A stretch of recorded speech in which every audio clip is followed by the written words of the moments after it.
Hi everyone. Bit of a heavy topic today. I'm not trying to guilt or shame anyone if they choose to cut ties with a parent. It's easy to walk away, disconnect, block them, ghost them, etc., and think, well, it's no big deal. I have the right to do it. I'm an adult. Not only that, these are my kids, and I can keep them from my mom and dad because these are my kids, not theirs. And I want to say you have every right. But I'm going to let you know, and I'm not trying to guilt or shame you. But I think you should think twice because parents who have been disconnected from their adult sons and daughters are more than less likely to contemplate taking their own lives. I'm not going to tell you to stay with a parent who has ultimately been cruel, has abused you, has emotionally, mentally, physically, and spiritually tortured you. I'm not saying that. I would never guilt or shame anyone into continuing to be connected to someone who is unkind. But if you have had disagreements with your parents and you think, I'll just cut them off, I just want you to think long and hard about this. Chances are you've never known anyone that has committed suicide. I have. In 2009, my oldest sister came to my house. I think it was 10:30 at night, maybe later. My kids woke me up. I came out to my living room and my sister told me my dad was gone. And I said, well, where did he go? And she said, he's dead. And the world that I knew was gone. The story goes like this. My dad had moved to California to be somewhere warm. My younger sister was taking care of him. She was gone for work. She was in Florida. Apartment manager contacted my sister and said, we haven't seen your dad for the last day. My sister said, you can go in the apartment.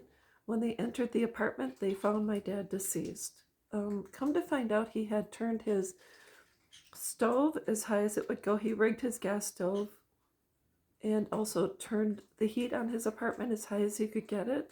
And he died due to carbon monoxide poisoning. He did not leave behind a note. He was not disconnected from any of his children.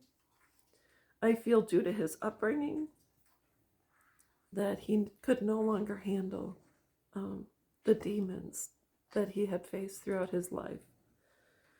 We will never ever know why my dad chose to leave this earth in that manner. Unfortunately, today with parental estrangement, and I'm just going to read off my phone.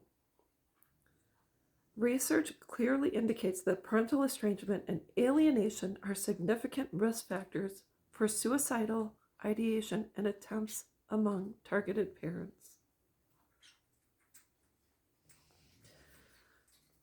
I don't know the percentage of people that end their lives because of the guilt, shame, loneliness, etc. I have no idea.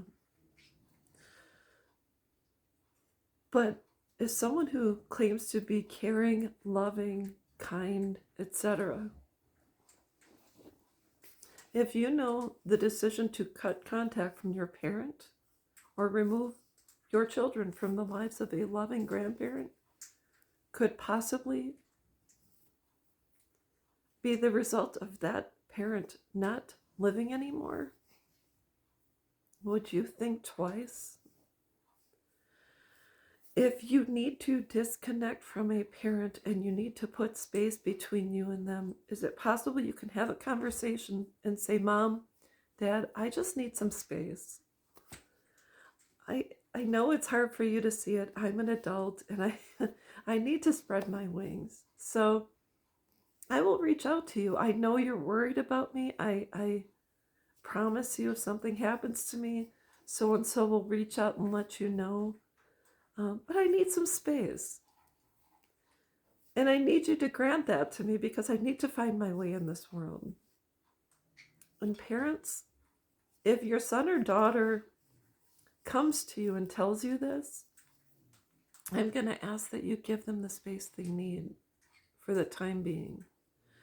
And just ask that they keep in touch, whether it's a text message once a week, once a month, etc., or they communicate through another person, letting you know they're okay. That may be the only solution at this time. So if anyone is considering cutting a parent off, please reconsider. The last thing we need is the blood of someone else on our hands. That would be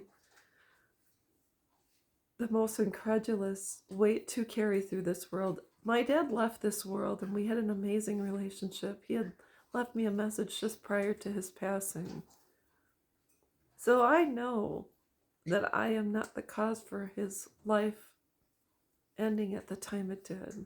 But I can't imagine. I just cannot. So anyways, talk to your parents. Have conversations with them. Do whatever it takes to not live with that burden or that guilt, because can be unbearable. So anyways, that's all I've got, and I will be back.